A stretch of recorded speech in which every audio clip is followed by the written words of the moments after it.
مسلسل مشغولیت کے باوجود میری اصلاح کے لیے یہ صوتی پیغام ارسال فرمایا۔ اللہ تعالیٰ آپ کے رتبے بلند فرمائے۔ میں صاف لفظوں میں اپنی غلطی کا اعتراف کرتا ہوں اور آپ سے دست بستہ معافی کا طالب ہوں۔ یقیناً مجھ سے یہ غلطی ہوئی کہ میں نے میڈیا کی روایت پر بھروسہ کر لیا۔ مجھے ایسا نہیں کرنا چاہیے تھا، اور عذر کے طور پر نہیں کہتا، بسبیل تذکرہ عرض کرتا ہوں کہ اگر ہمارے ملک کے اندر کی خبر ہوتی تو میرا عام معمول یہی ہے کہ میں پہلے اس کی تحقیق کرتا ہوں۔ وہاں تحقیق کا میرے پاس کوئی اور راستہ نہیں تھا، اور پھر بھی مجھے یہ نہیں کرنا چاہیے تھا جو میں نے کیا۔ میں اپنی معذرت کے لیے کوئی بہانہ، کوئی جواز، اپنے غلط کام کے لیے، اپنی غلطی کے لیے کوئی بہانہ، کوئی جواز تلاش نہیں کر رہا ہوں۔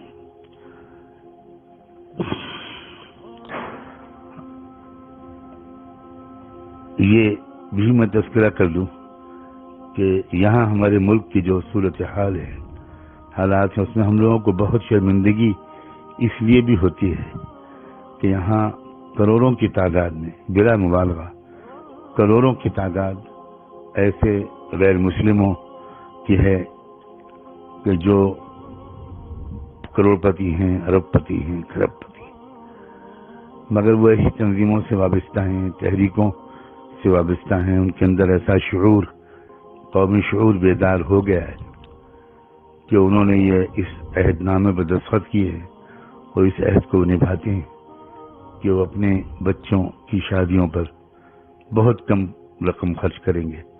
یقین بھی آنا مشکل ہے وہ انسان جو 5 کروڑ 10 کروڑ خرچ کر سکتا ہے، وہ بھی عام طور پر 4-5 لاکھ یا 10 لاکھ سے زیادہ خرچ نہیں کرتا، اور اس پر کڑی نگرانی بھی رکھی جاتی ہے۔ تنظیمیں اپنی ممبرشپ سے ایسے شخص کو نکال دیتی ہیں، اس کا سماجی مقاطعہ، بائیکاٹ کیا جاتا ہے، اور وہ لوگ اپنی وسائل کو قومی تحریکوں کی مضبوطی میں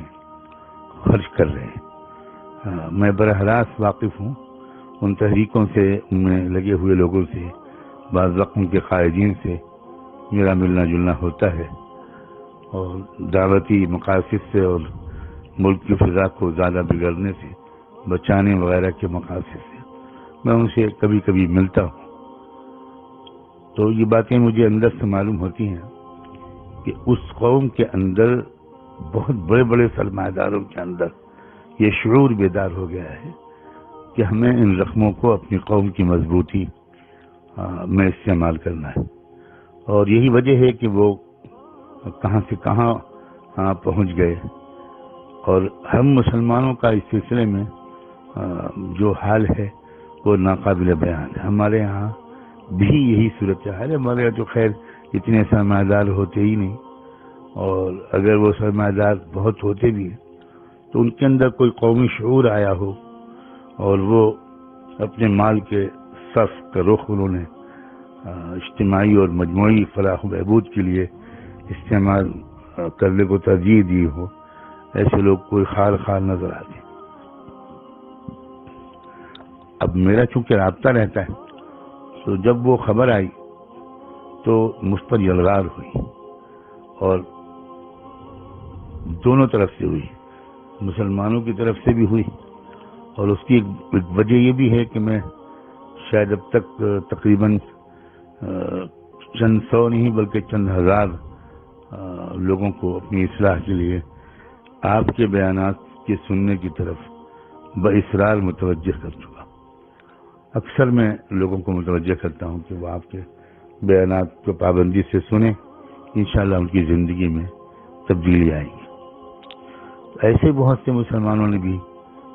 مجھے فون کیا، احتجاج کیا، اپنی حیرت و استعجاب کا اظہار کیا، اور بہت سے غیر مسلموں نے بھی مجھے فون کیا اور اپنے تعجب کا اور ناپسندیدگی کا اظہار کیا، تو بس وہ فوری طور پر ایک تاثر تھا اور میں نے وہ گفتگو نشر کر دی، لیکن اب میں بڑی حد تک شرمندگی محسوس کر رہا ہوں، اور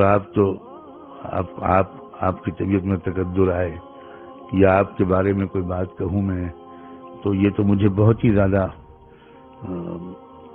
بہت دکھ ہو رہا ہے محسوس کر کے کہ میں کیسے اس کی تلافی کروں۔ بہرحال فی الحال تو میں آپ سے معافی کا طالب ہوں اور آپ کی دعاؤں کا،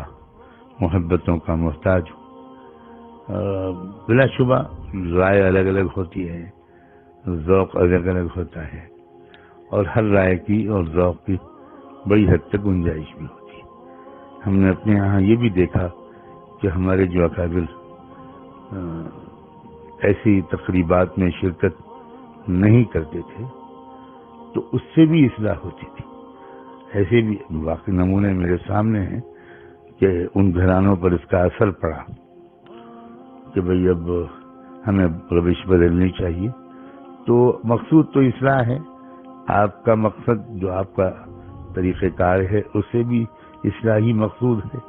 اور جو حضرات دوسرا راستہ اختیار کرتے ہیں ان کا مقصد بھی اصلاحی ہے، اور آپ نے تو خود بھی فرمایا ہے کہ یہ تو اختلافی رائے ہے۔ بہرحال میں بہت شرمندہ ہوں، مجھے افسوس ہے، لیکن جس پس منظر میں یہاں کے جن حالات سے میں اچانک مجھے اندر ایک داعیہ پیدا ہوا وہ میں نے آپ سے عرض کر دیا۔ اللہ کرے کہ آپ کا دل بھی صاف ہو گیا ہو۔ میں آپ کی دعاؤں کا بہت محتاج ہوں۔ جزاکم اللہ وبارک فیکم ونفعنا بما آتاکم، والسلام علیکم ورحمۃ اللہ۔